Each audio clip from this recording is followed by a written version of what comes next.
The first cabbage rotted on June 18th. Sarah Whitmore found it in the root cellar just after dawn. The outer leaves turned to brown slime, the smell thick enough to taste. She carried it out to the compost heap behind the cabin, her hands sticky with decay, and when she went back down those earthen steps, she knew. She knew with the certainty that comes from 3 summers on the Kansas prairie. The potatoes were next, then the carrots, then everything.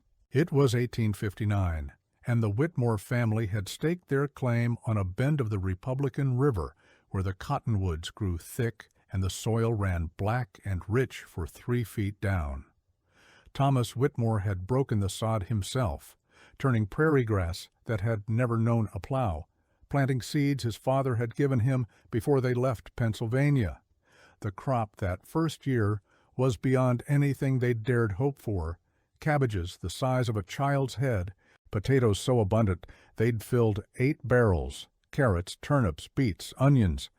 The garden had been generous in a way that made Sarah weep with gratitude, but generosity in the spring and summer meant nothing if you couldn't keep it through the winter. That was the brutal arithmetic of frontier life. You lived or died by what you could preserve, by what you could keep from spoiling when the garden stopped giving and the world turned cold and hard. The problem was they weren't in Pennsylvania anymore. Thomas had built the root cellar the way his father had taught him, the way every farmer back east knew to build one. You dug down into the earth 8 feet if you could manage it, because the ground stayed cool even in summer. You framed it with timber, lined the walls with stone if you had it, packed the gaps with clay. You built a ventilation shaft to let the heat rise out, and you covered the whole thing with 2 feet of soil for insulation. You put your vegetables down there in the fall, and they lasted through winter. That was how it worked. That was how it had always worked.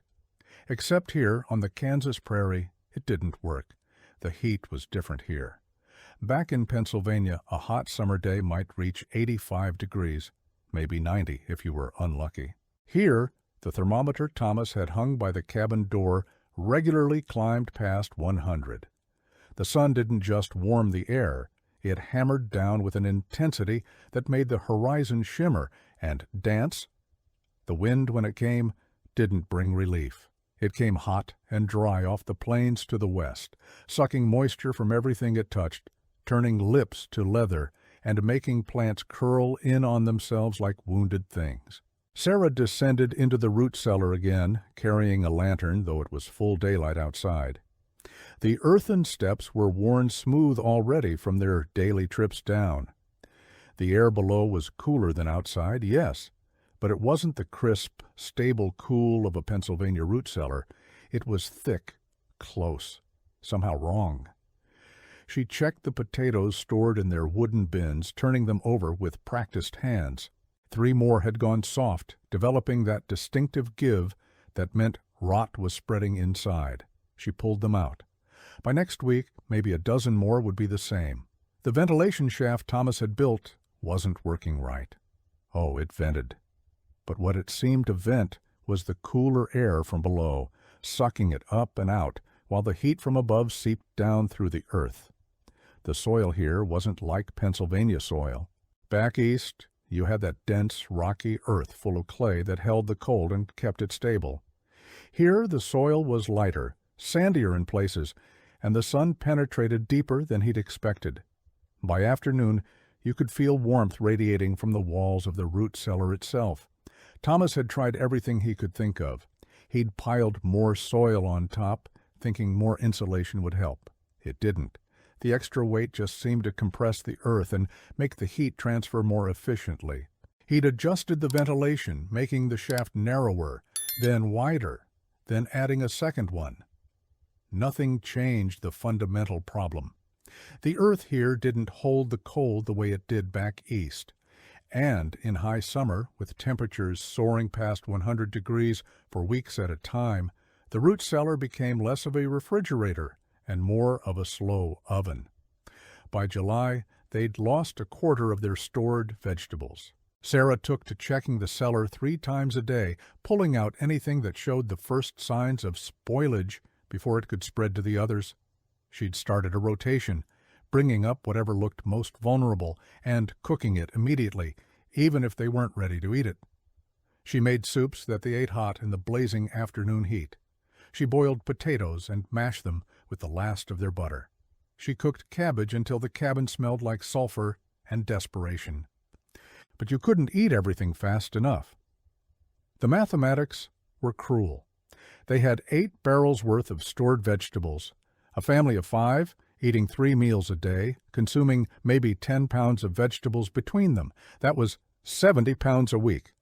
If the vegetables lasted 6 months, they'd have enough. But if a quarter spoiled by midsummer, and another quarter by fall, and another quarter in the cold months when Thomas couldn't replace them, well, you didn't need to be a scholar to see how that ended. Sarah had watched her neighbor Mary Henderson bury her youngest child that spring. Little Timothy had made it through the winter, barely, his belly distended, and his gums bleeding from the scurvy that came when fresh food ran out. He'd died 3 weeks before the first spring greens came up. 3 weeks. Mary hadn't spoken a word at the burial. She just stood there in the wind, her hands clasped in front of her, and when they lowered the tiny coffin into the ground, Sarah had seen her own future in Mary's empty eyes. That was what was at stake, not inconvenience, not wasted effort, life itself, your children's lives. The margin between survival and death was exactly as wide as your ability to keep food from spoiling, and Thomas Whitmore's Pennsylvania root cellar was failing. The other settlers in the area were having the same problem. Jeremiah Tucker, whose claim bordered theirs to the north, had lost nearly half his stored potatoes by August. He'd come by one evening, hat in his hands, to ask if Thomas had figured anything out. Thomas had shaken his head, and both men had stood there in the yard, looking out at the prairie that had given them so much, and which now seemed determined to take it all back with interest. "Ground's too warm," Jeremiah had said. "Heats up like a kettle on a stove. I've been thinking maybe I dug my cellar wrong, but I built it just like my daddy taught me. Same as you did." "Same as everyone did," Thomas had agreed. "Worked fine in Missouri, worked fine in Ohio and Pennsylvania, but here the sun just bakes everything. Can't figure how to stop it." "We'll have to buy from the trading post," Jeremiah said. "Pay their prices." Thomas didn't say what they both knew. The trading post was 40 miles away, and their prices for preserved goods would take every cent a family could scrape together. You'd stay alive maybe, but you'd never get ahead. You'd be trapped in a cycle of barely surviving, year after year, never building anything, never secure. That wasn't living. That was just dying slowly. But what else could you do? The vegetables were rotting, the root cellars didn't work, and winter was coming the same as it always did. Sarah started having dreams about the root cellar. In them, she'd descend those earthen steps and find everything turned to brown mush, the smell overwhelming, barrels full of rot and waste. She'd wake gasping, her nightgown soaked with sweat, and lie there in the darkness listening to Thomas breathe beside her and wondering how long they could last. It was their daughter Emma who noticed the first clue, though she didn't know it at the time. Emma was 7, old enough to help with chores, but young enough to still find wonder in ordinary things. She'd been playing near the creek that ran through their property, building little dams with stones and sticks, when she found the muskrat den. "Papa, come look," she'd called, and Thomas had set down the harness he was mending and walked over. The den was built into the creek bank just above the waterline. You could see where the muskrats had excavated, pushing dirt and clay out to make their tunnel, but what caught Emma's attention was how cool the entrance was. She'd put her hand near the opening and felt cold air flowing out. "It's like ice is in there," she said, "even though it's hot as blazes out here." Thomas had knelt down, putting his own hand near the entrance. She was right. The air coming from that burrow was genuinely cold, temperature 10 or 15 degrees cooler than the ambient air. He'd frowned, thinking, muskrats weren't stupid animals. They knew how to stay comfortable. But how were they keeping their den so cool when his root cellar which he'd built with all the knowledge passed down from generations of farmers, was turning into a slow-cooking oven? He studied the den more carefully. It was positioned right at the waterline, where the bank stayed perpetually damp. The entrance was small, just big enough for a muskrat to slip through, which meant minimal air exchange with the hot outside air. And the tunnel itself went back into the bank horizontally for several feet before turning upward into the living chamber. That horizontal section, Thomas realized, was always in contact with water-saturated soil. Water. The creek water, flowing constantly, cold from underground springs upstream, the water was cooling the soil, and the soil was cooling the den. It wasn't just depth that mattered, it was water. Thomas stood up slowly, his mind turning over this observation. He'd been thinking about root cellars the way his father had taught him, the way everyone back east did it. Dig deep, insulate from above, ventilate carefully. That worked when you had cool, stable ground. But what if the ground itself wasn't cool? What if you needed to cool the ground first? He thought about the creek. The water ran year-round, fed by springs that came from deep in the earth where temperatures stayed constant. Even in the hottest part of summer, when the air was over 100 degrees, the creek water was cold enough to make your teeth ache. He'd seen Sarah washing vegetables in it, and she'd complained about how it numbed her hands. Cold water, constantly flowing, in direct contact with the earth. That evening, after supper, Thomas sat on the porch and smoked his pipe, thinking. Sarah came out to join him, wiping her hands on her apron. She'd spent the afternoon preserving what she could, making pickles from cucumbers that were threatening to go soft, rendering the last of their salt pork to pour over cooked beans for storage. It was hot, exhausting work, and she was tired in a way that went bone deep. "Lost 3 more potatoes today," she said, sitting down beside him. "And a whole section of the carrots have gone rubbery. I cooked them, but they're not fit for much." Thomas nodded, watching the sun sink toward the horizon, turning the prairie grass golden. "I've been thinking," he said, "about something Emma showed me today." He told her about the muskrat den, about the cold air, about the water-cooled soil. Sarah listened, her hands folded in her lap, her expression thoughtful. "So you're thinking we need water near the cellar?" she asked. "Not near it," Thomas said. "In it, or under it, somehow." "We can't flood the root cellar, Thomas. Everything would rot for certain. No, not flood it. But there has to be a way to use the cold from the creek to cool the earth around the storage. The muskrats figured it out. They're not smarter than us." Sarah smiled faintly at that. "Muskrats don't have to feed 5 mouths through a Kansas winter." "No," Thomas agreed. "They just have to keep themselves alive. Same problem, smaller scale." Over the next few days, Thomas spent his spare time walking the property, studying the lay of the land, thinking about water and earth and cold. The creek ran about 50 yards from their cabin, flowing down from higher ground to the west. His root cellar was on the other side of the cabin, positioned where he'd thought it would be convenient, away from the worst of the summer sun. But convenience didn't matter if it didn't work. He started thinking about building a new storage area entirely, something closer to the creek. But that seemed like admitting defeat, abandoning all the work he'd already put in. There had to be a way to improve what he had, to adapt it to this new land. Then he remembered something his grandfather had told him once, years ago when Thomas was just a boy. His grandfather had traveled west as a young man, working on riverboats down the Ohio. He'd told Thomas about ice houses he'd seen along the river, buildings where merchants stored ice cut from frozen rivers in winter. The ice would last all summer, packed in sawdust, kept in buildings that were positioned near water and partially buried.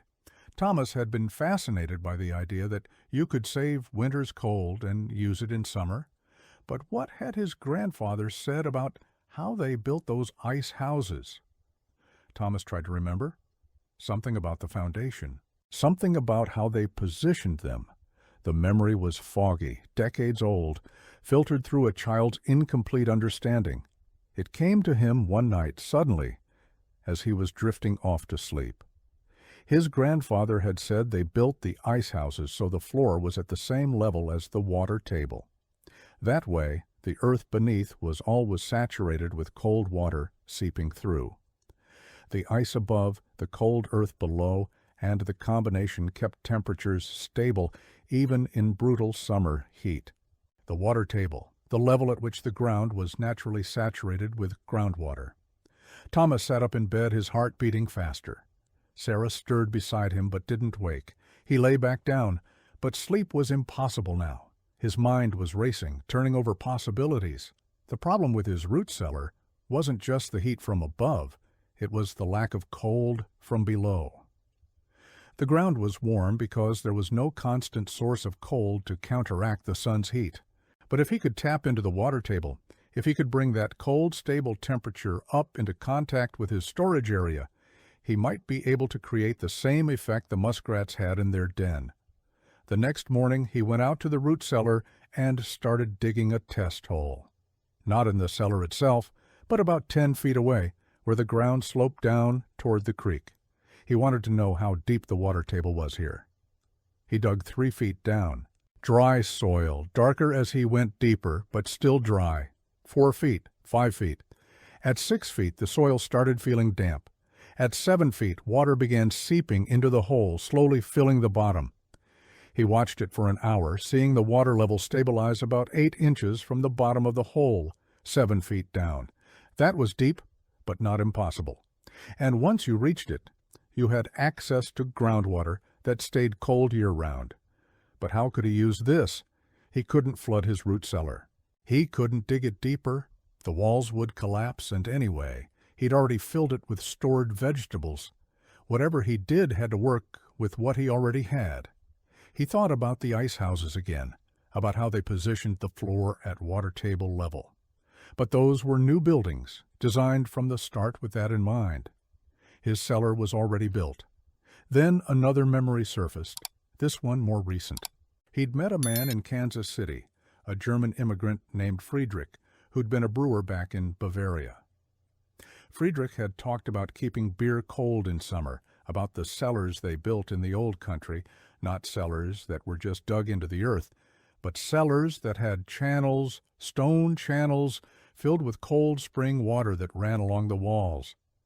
The water never touched the beer barrels, but its cold radiated through the stone and kept everything at the perfect temperature. Channels of cold water, running water, constantly refreshed, constantly carrying heat away. What if he could do something similar? What if he could dig a trench around his root cellar, down to the water table, and let that cold groundwater flow through? The water would be in the trench, not in the cellar, but the cold would seep through the cellar walls, cooling the space inside. It would be like the muskrat den, using water-saturated soil to maintain cool temperatures, but on a larger scale. The more Thomas thought about it, the more it made sense. It wouldn't be easy. He'd have to dig a trench around 3 sides of his cellar, down 7 feet, through hard-packed earth and clay. He'd have to make sure the trench was positioned so groundwater would flow into it naturally. He'd have to prevent the cellar itself from flooding while still letting the cold from the trench penetrate the walls. But it could work. He knew it could work. Sarah was less certain when he explained his plan that evening. 7 feet of digging, she said. Thomas, that's weeks of work, maybe months. And what if it doesn't help? What if you go to all that effort and the vegetables still rot? Then we're no worse off than we are now, Thomas said. Sarah, we're going to lose everything if we don't do something. The cellar doesn't work. I can keep digging out spoiled vegetables all summer, but that's just delaying the inevitable. We need to change something fundamental. And you think cold water around the walls will help? I know it will. I've seen it work. The muskrats stay cool because of water. Ice houses stay cold because of water. Even old Friedrich's beer cellar used water. Water holds cold. Water moves cold. Water is the answer. Sarah looked at him for a long moment, then nodded slowly. Then we'd better start digging. They began the next morning. Thomas mapped out the trench carefully, positioning it so it would run along the northwest and south walls of the root cellar. The east wall, which faced toward the creek, he'd leave open.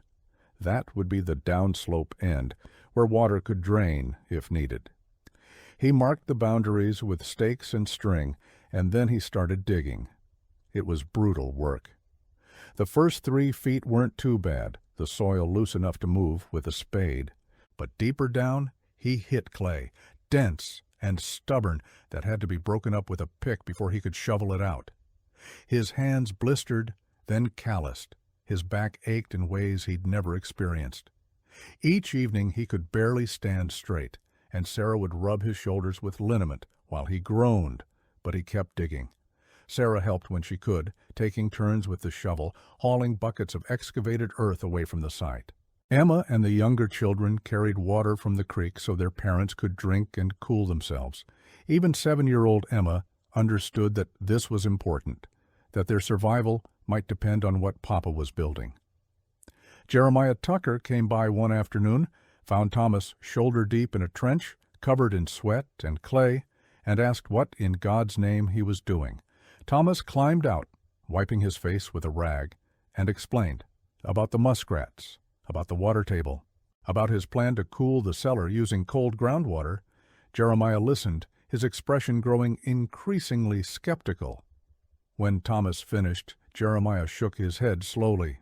"That's the craziest thing I've ever heard," he said. "You're going to drown your own cellar, flood it with groundwater, and rot everything even faster." "The water won't go in the cellar," Thomas explained. "It'll stay in the trench. The cold will come through the walls." "Cold doesn't travel through earth like that, Thomas. Heat does, sure, we know that. But cold? Cold is just the absence of heat. You can't make cold flow." "Tell that to the muskrats," Thomas said. "Their den is cold as a Pennsylvania winter, and it's because of water-soaked soil." "Muskrats," Jeremiah said, and his tone made it clear what he thought of comparing human engineering to animal instinct.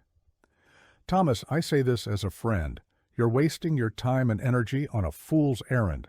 Better to just accept that root cellars don't work right out here. Buy preserved goods from the trading post, like the rest of us will have to do. Don't kill yourself digging holes that won't help." "Can't afford the trading post," Thomas said simply. "So I guess I'm digging." Jeremiah left, shaking his head, and Thomas went back to work. Word spread among the settlers. Thomas Whitmore had gone mad, digging trenches around his root cellar, something about muskrats and cold water. Some folks came by to watch, more out of curiosity than support. A few offered advice. Most just thought he was wasting effort on something that made no sense. But Thomas kept digging. It took him 3 weeks to complete the trench, 3 weeks of brutal, back-breaking labor, moving thousands of pounds of earth, going down 7 feet through soil and clay and rock. His hands were raw, and his back screamed, but he didn't stop. Because every day Sarah brought up more spoiled vegetables from the cellar, and every day he could see the fear in her eyes growing. When he finally hit the water table all along the trench, water began seeping in, slowly filling the bottom. He watched it carefully, measuring how fast it accumulated. By the next morning, the trench had 8 inches of water in the bottom, clear and cold. He reached down and felt it, cold enough to make his fingers ache. Cold, like spring water, like the creek, like winter. Now came the crucial part. He needed to seal the actual cellar walls to prevent this groundwater from seeping directly through into the storage space, while still allowing the cold to transfer through. He packed the interior side of the cellar walls with a thick layer of clay mixed with straw, tamping it down firmly, creating a waterproof barrier. But he left the exterior walls exposed to the trench, letting them stay in direct contact with the cold water that was beginning to accumulate. The water in the trench stabilized after a few days, maintaining a level about 2 feet deep. It wasn't still water either. Thomas could see subtle currents, the natural flow of groundwater, moving through the soil from the higher ground to the west toward the creek to the east. The water was flowing through his trench, constantly bringing in new cold water from deep in the earth. carrying away any heat it absorbed. It was exactly what he'd hoped for. Now he had to wait and see if it worked. For the first few days he couldn't tell any difference. The root cellar felt the same as always. Cooler than outside, but not cool enough. Sarah continued her routine of checking for spoilage 3 times a day, pulling out any vegetables that looked questionable. But then, a week after he'd completed the trench, Thomas descended into the cellar and noticed something. The air felt different. Not dramatically colder, but crisper somehow, less close and oppressive. He held his hand against the north wall, the one that faced the longest section of trench. It felt cool to the touch, genuinely cool, cooler than he'd ever felt it before. He didn't say anything to Sarah yet, didn't want to raise her hopes, but he started checking the cellar more carefully, noting temperatures, observing the vegetables. Another week passed. The changes became more obvious. The cellar was definitely cooler, temperature noticeably lower than before. More importantly, it was stable. It didn't heat up in the afternoon like it used to. The temperature stayed consistent, day and night, cool and steady. Sarah noticed it too. "Thomas," she said one evening, coming up from the cellar with a basket of potatoes, I think it's working. These potatoes, they're not warm anymore. They're actually cold to the touch." Thomas went down to check himself. She was right. The potatoes in their bins were genuinely cold, the kind of cold you'd expect in a proper root cellar.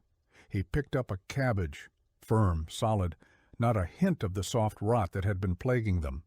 He checked the carrots, perfect, the turnips, excellent. Everything was not just surviving, but thriving in the new conditions. The trench was working. The cold water, flowing constantly around 3 sides of the cellar, was keeping the interior temperature low and stable. The earth walls, now in contact with water-saturated soil, were acting like a thermal battery, storing cold and slowly releasing it into the cellar interior. The effect was even better than Thomas had hoped. By mid-August, when other settlers were losing vegetables at an increasing rate as the heat reached its peak, the Whitmores' root cellar was better than it had ever been. Sarah did a full inventory. They hadn't lost a single vegetable to spoilage in 3 weeks, not one. Everything was firm, fresh, perfectly preserved. Jeremiah Tucker came by again, ostensibly to borrow some nails, but really to see how Thomas's fool's errand had worked out.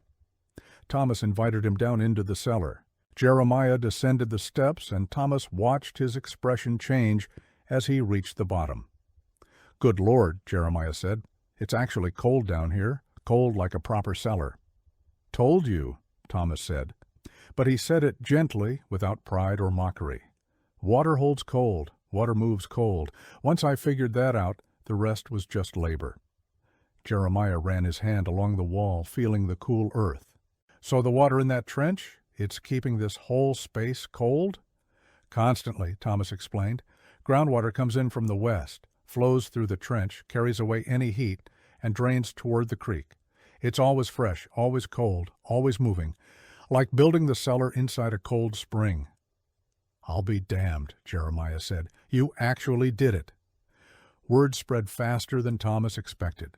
By September, 5 other families had come to see his modified root cellar, and 3 of them had started digging their own trenches.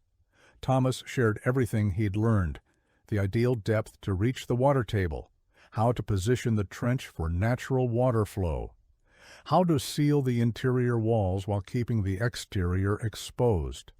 The whole forgotten technique, passed on freely. The test came that winter, as it always did. As the temperature dropped and snow covered the prairie, the vegetables in the Whitmore root cellar remained perfect.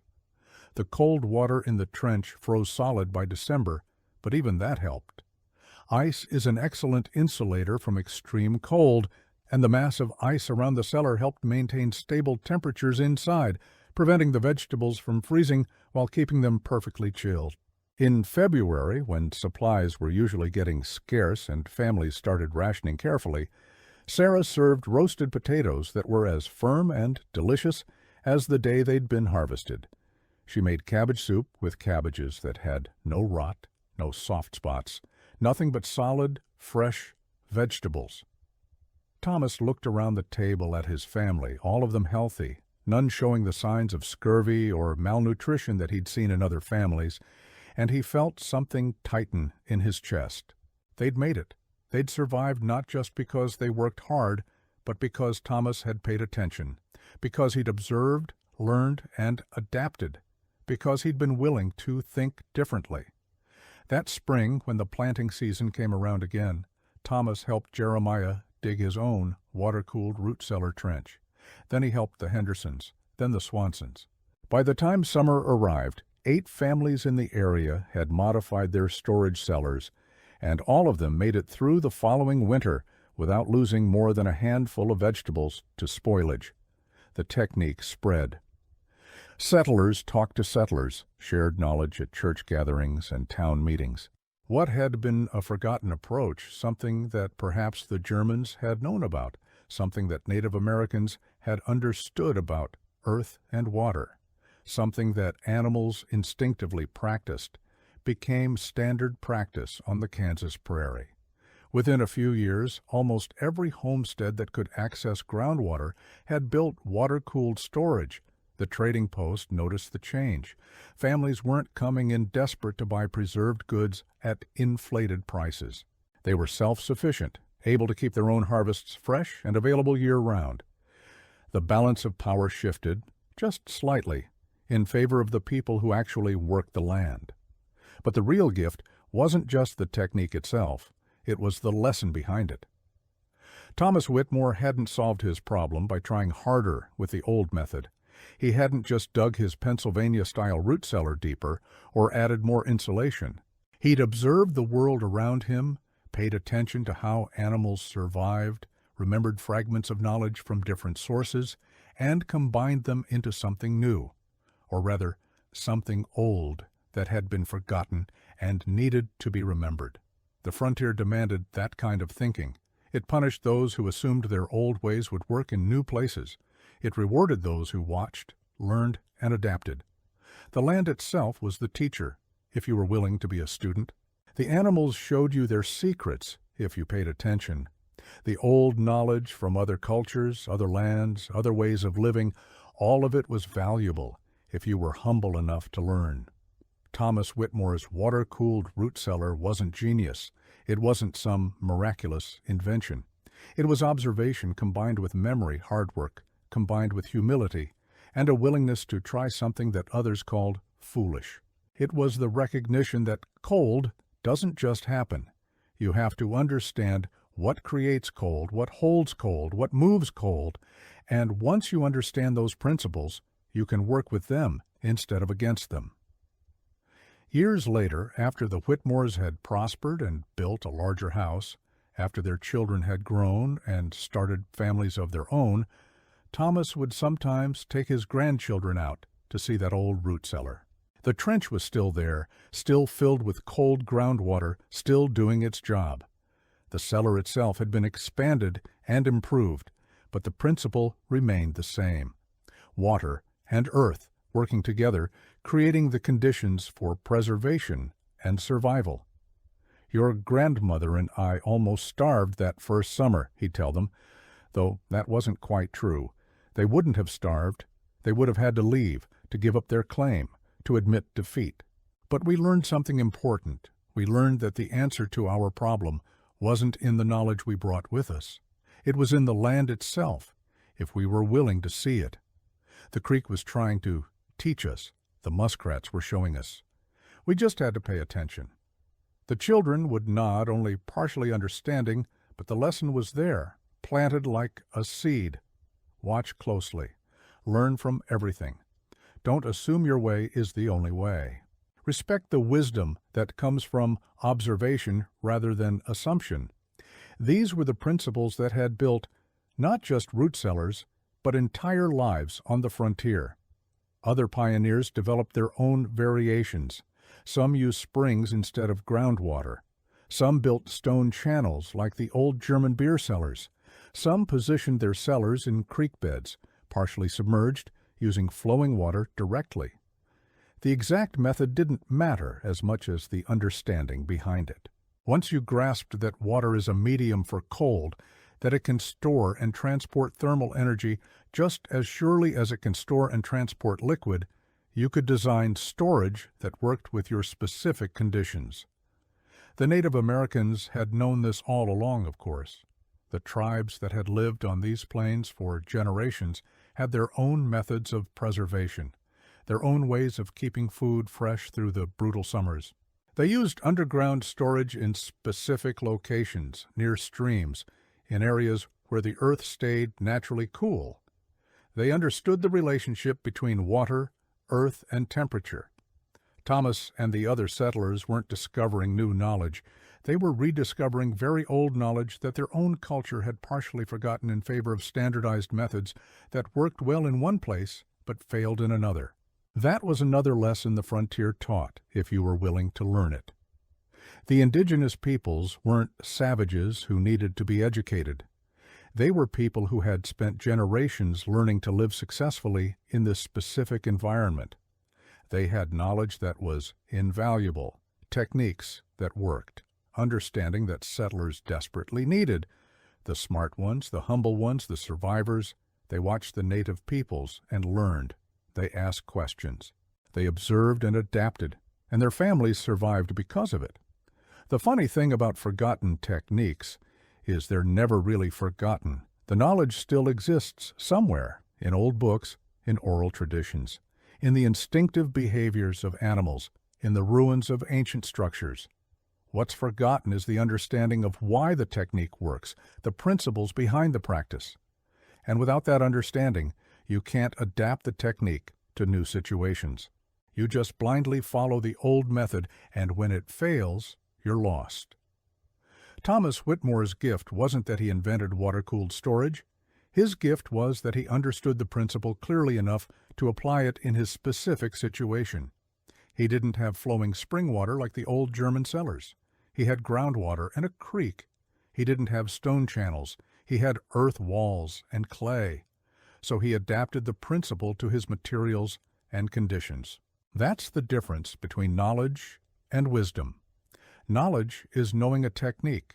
Wisdom is understanding the principle well enough to derive new techniques when conditions change. The technique spread beyond Kansas. Settlers moving further west carried the knowledge with them. Homesteaders in Nebraska, the Dakotas, even Montana. They all adapted the principle to their local conditions. Some used snowmelt channeled into trenches. Some used cold springs. Some, in areas with high water tables, built their storage rooms with floors that actually sat in standing water, creating what amounted to refrigeration through constant water contact. The variations were endless, but the principle remained the same. By the 1880s, agricultural colleges back east were teaching about water-cooled storage as an established technique for hot climates. They called it innovative, a new approach to food preservation. But it wasn't new. It was ancient knowledge, rediscovered by necessity, proven by observation, and validated by survival. The frontier had been an incredible teacher, and the students who paid attention, who learned from all available sources, including those muskrats in their dens, those students built something lasting. Sarah Whitmore kept a journal, though she rarely had time to write in it. But that first summer, when Thomas was digging the trench and people were calling him foolish, she wrote this: "My husband is digging in the earth like a man possessed. Others say he's wasting his time. But I've seen his face when he talks about cold water and muskrat dens, and I believe him. I believe that God teaches us through His creation, if we're willing to learn. The animals know how to survive because He taught them. Why should we be too proud to learn the same lessons?" That entry, written in pencil in a leather-bound book that's now held in a Kansas Historical Society, captured something essential about frontier life. It wasn't about being tough or stubborn or even particularly brave. It was about being teachable, about having the humility to learn from all sources, about understanding that survival required constant adaptation, constant observation, constant learning. The water in Thomas Whitmore's trench still flows even today, more than 160 years later. The property has changed hands many times. The original cabin is gone. The root cellar has been filled in and forgotten. But the trench remains, a slight depression in the land that fills with groundwater every spring, drains toward the creek every summer. If you knew what you were looking at, you could still see the outline of what Thomas built. You could trace the path of water that saved his family, and that's the real power of forgotten techniques. They don't disappear completely. They leave traces, patterns, marks on the land and in the memory. Someone rediscovers them, shares them, and they survive for another generation. The knowledge persists because it's based on unchanging principles. Water still cools, earth still insulates, the groundwater still flows from high places to low places, carrying cold with it. These truths don't change with fashion or trend. They're reliable, proven by nature itself, waiting to be remembered when they're needed. The frontier is gone now. The wild prairie has been tamed, divided into sections, planted with crops engineered in laboratories. We cool our food with electricity and mechanical refrigeration. We've forgotten more than just Thomas Whitmore's water-cooled cellar. We've forgotten hundreds of techniques, thousands of practical solutions that our ancestors knew, that they relied on, that kept them alive in times and places where failure meant death. But the principles remain: observation, adaptation, humility to learn from all sources, willingness to question standard methods when they fail, respect for the wisdom contained in nature, in animal behavior, in indigenous knowledge, in techniques from different cultures and different times. These principles never go out of date. They're as useful today as they were in 1859, as they'll be in 2159. Thomas Whitmore saved his family's harvest not by working harder, but by thinking differently. He saved them by paying attention to a muskrat den, by remembering a conversation with his grandfather, by combining knowledge from multiple sources into something that worked for his specific situation. He saved them by being willing to look foolish in the eyes of his neighbors, to dig a massive trench that everyone said was pointless, to trust his observations over conventional wisdom. That's the real technique that was forgotten, not the physical details of how to cool a root cellar with water. Those details are readily available once you know to look for them. What was forgotten was the mindset that creates such solutions. The habit of observation, the practice of learning from nature, the humility to borrow from different traditions, the courage to try something new when the old way fails, the persistence to see a difficult project through even when others mock you. These are the qualities that built not just root cellars, but everything worthwhile on the frontier. They're the qualities that turned a raw, challenging land into home. They're what transformed European settlers who arrived with methods suited for a different climate and different conditions into Americans who understood this specific land, this specific challenge, these specific solutions.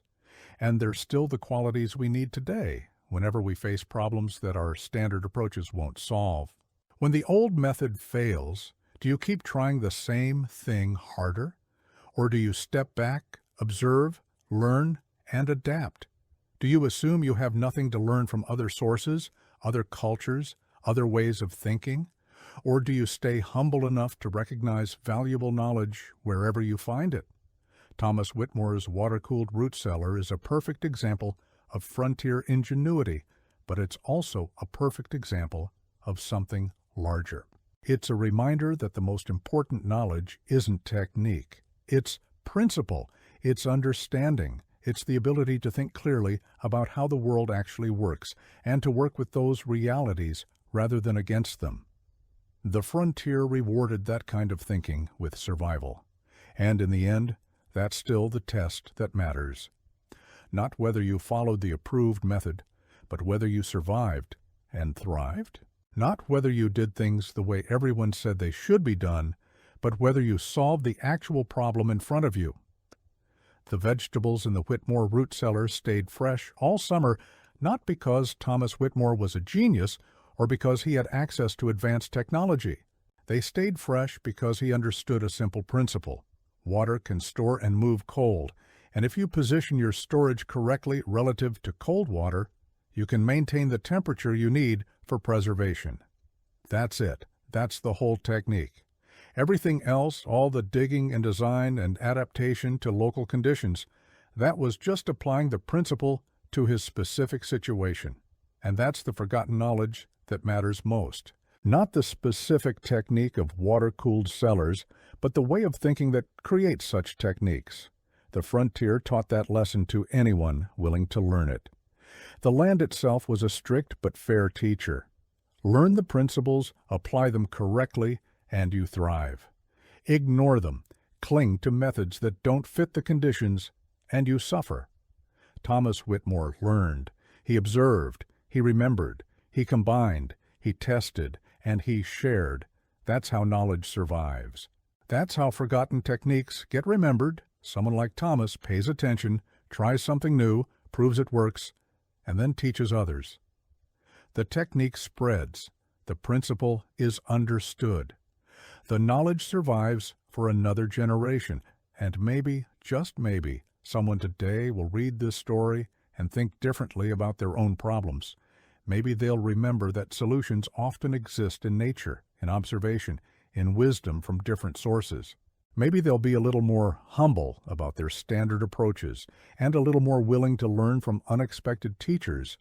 Maybe they'll understand that cold doesn't just happen, water doesn't just flow, problems don't just solve themselves with enough effort.